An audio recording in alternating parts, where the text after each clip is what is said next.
Ed here with the Digital Digest, and today I wanted to share a quick comparison between the Sony a6600, which will be launching at the end of November, November 29th, $1,400 for this body alone. Of course, you'll have to pick up some lenses, 24 megapixel Aps-C sensor. We have real-time tracking in video now with 4K capture that no longer has recording limitations. We have a headphone and microphone jack, new Wi-Fi chipset, new battery type that gives you twice the battery life of previous generation Aps-C cameras from Sony. Really an all-around gem, in my opinion. It is expensive at $1,400, and that's what it shares in common with the RX100 Mark VII, which is also very expensive at $1,300. It's been on the market for a little while now, and it is without hesitation or question the best pocketable point-and-shoot camera ever made.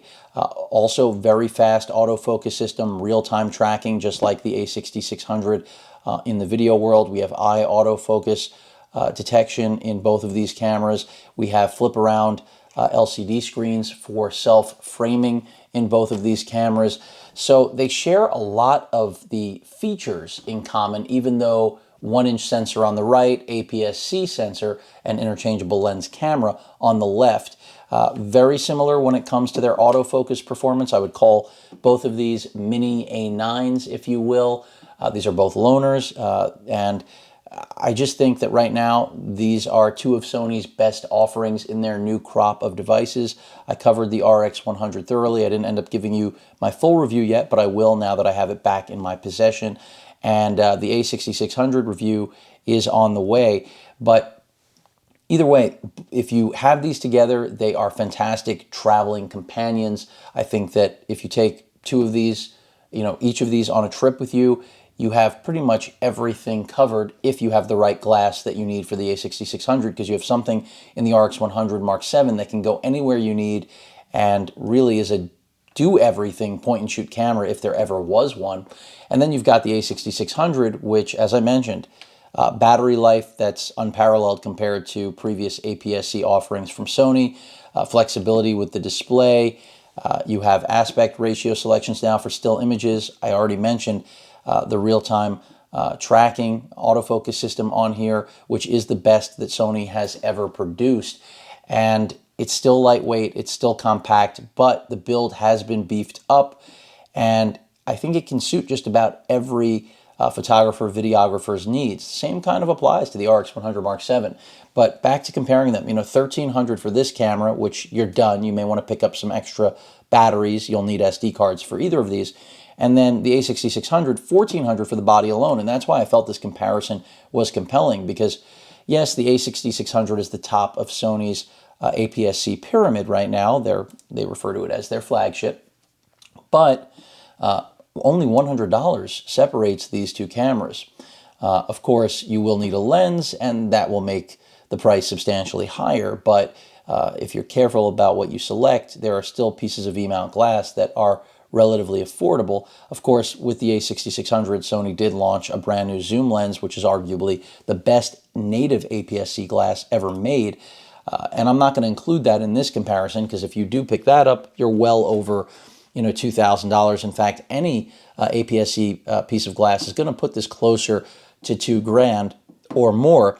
I have on here the old school yet very solid Zeiss or Sony, whatever you want to call it, 55mm f1.8 full frame lens, which performs great on the a6600 and pretty much anything else you mount it to. But it's really for size comparison. I could have put my 10 to 18 wide angle native Aps-C lens on here too. And what it boils down to is that it's all about how portable you want your DI tool to be.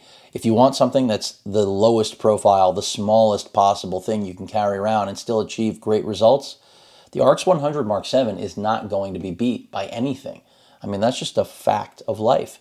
The a6600, if you're willing to step into the mirrorless world, then I think it is a great device. Battery life, of course, blows away the RX100.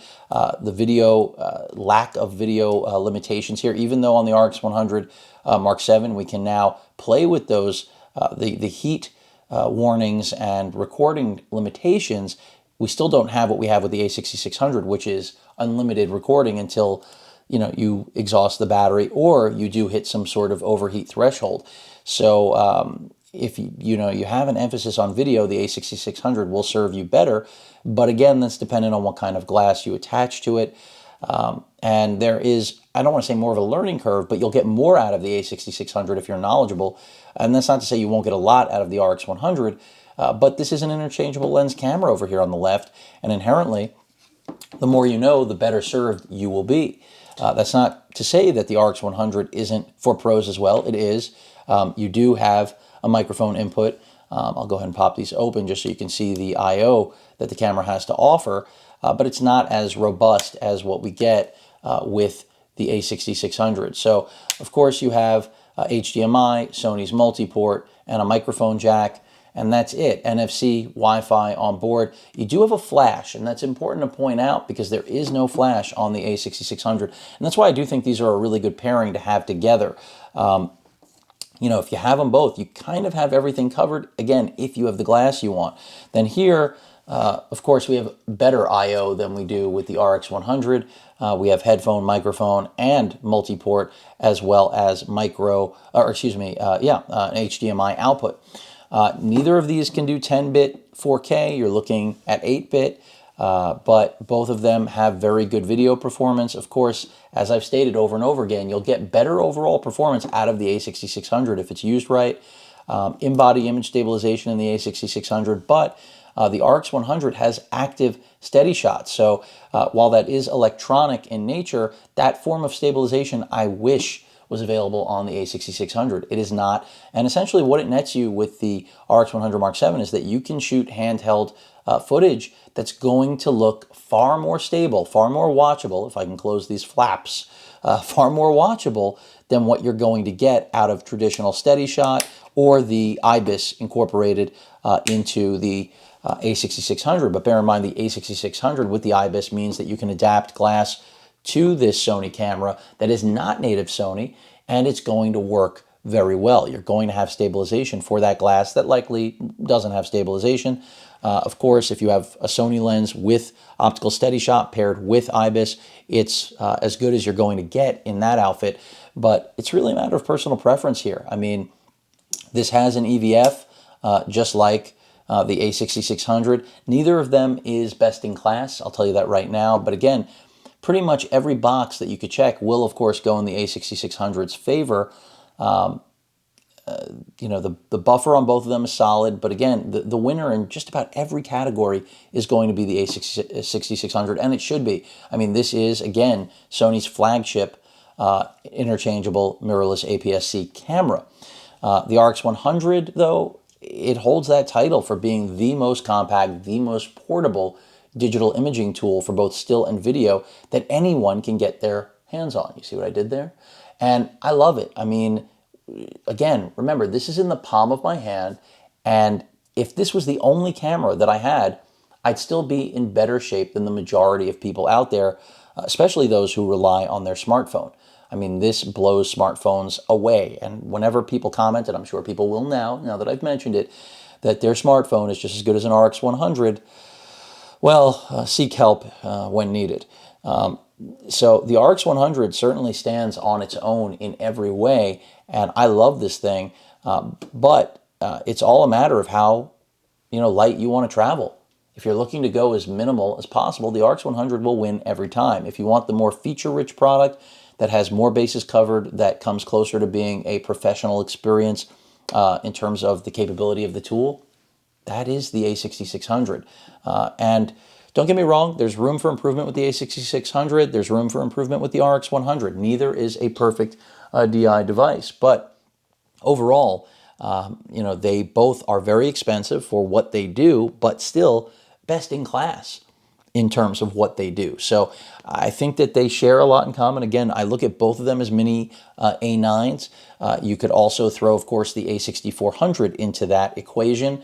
But these are the latest and greatest. The a6400 has been out for a minute. Not that the RX100 hasn't as well. It has. But the RX100, I mean, show me another point-and-shoot camera with a fixed lens like that that can demand $12.99, and people are still happy to fork over their money. Now, remember, this started at $11.99, and the price went up because of trade wars by all perceivable measure. The A6600, I don't know if it would have had a lower price. I imagine it would have, but $1,400 is where it's at, and you compare it with the 18 to 135. I mean, there are a lot of options that are affordable that you don't need to buy the most expensive glass available, and you've got a nice piece of kit. So at the end of the day, as I've stated, this is really all about what you want to travel with. These are both really lightweight. Of course, the 6600 is going to be heavier. You're going to have accessories. You have a hot shoe. Use it if you don't mind blocking this, or get an accessory to relocate it so you can have that external mic and all that good stuff. But again, battery life, the flexibility of having different glass, far better ergonomics. I mean, if I had to knock one thing on the RX100, it's that you're going to have to buy that little grip just to make it really, in my opinion, palatable from an ergonomic standpoint. But overall, the A6600, it has so many things going for it. And then the RX100 does as well, but only when taken into account that it can fit in a large pocket. The A6600 is not going to fit in any pocket. I don't care how big your cargo pocket is. This isn't, an NEX 5 camera. It's not. It doesn't have that small profile from, what is that, 2013, 2014 that Sony used to maintain. It's thicker, grip is larger because of that new battery type. And I mean, that new battery type, it's not a new battery, it's new to the NEX, aka A6000 lineup. And you hear me going back to NEX because we went through that branding. The W series battery lived on in spite of any changes. But now, here we have the first APS-C camera to sport a Type Z, which is traditionally reserved, only used in Sony's full-frame cameras. So, I mean, very much a welcome addition, in my opinion. The A6600 is, not to sound like Yoda, but it really is a great performer. And while many of you out there will continue to comment on it and say it should be more for the money, there aren't really a lot of competing products, in case you missed that. And yeah, you can keep telling me about Fuji, but I'll pick the A6600 every time over Fuji's offering, just because it, for me personally, accomplishes everything I'm looking for in a compact mirrorless APS-C camera, in spite of the age of its sensor. And yeah, Sony's revamped that 1-inch sensor many times, but really the show here for both of these cameras is all about the autofocus, the video performance being superior with the real-time tracking. That's where it's at. I mean, both of them have slow motion capabilities that I really don't care about, and I wouldn't ever recommend these on that basis. Touchscreen functionality is there, but it's incredibly limited. So as I said this was going to be a quick video, so I guess I'll wrap it up here. This is really all about what size of a camera you want to own, because that's what it comes down to. They're very close in price. Again, once you throw in glass, they're not so close. But that's why I had to compare these, is because they're not worlds apart, folks. But in terms of form factor, they are. And still, at the end of the day, if you can afford it, I think this pairing, not with this lens necessarily, but the A6600 with the RX100 Mark VII, is a little bit of a dream traveling kit if you don't need full frame. If you need full frame, you need it. But if you don't, I mean, this would be my choice right here. And that's not to knock the RX10 off the block. I mean, the RX10 Mark IV is a favorite camera of mine. I'm hoping they come out with a Mark V sooner rather than later. But for now, I don't know how much better you can get in this form factor. I mean, Sony doing it as usual, keeping things small, but not compromising on quality or performance. So a lot to like here. And have I not mentioned, these are both completely designed for vlogging. I mean, it's not just about the display. I mentioned this camera has microphone and headphone jacks. So they've really built both of these so that if you vlog, you're going to like using them. They're going to accommodate exactly what you desire. And again, I wish this had active steady shot like the RX100. Don't see why it's been excluded. It should be there, Sony. Come on, let's get a firmware update going. This is a brand new product. You should have it on there. You integrated it here. We should be able to turn that off, turn it on when we want to. Because I have to say, that stability, while it's not perfect, it makes things a lot more watchable. And it's something I'd rather have in my pocket than not at all. But that pretty much sums things up. If I had to pick one personally, I'd still go with the RX100. Just from a convenience standpoint, it's a go-everywhere device. Mirrorless cameras that have lenses that need to be changed are not go-everywhere devices, and they have, of course, better use case scenarios depending on what you intend on doing.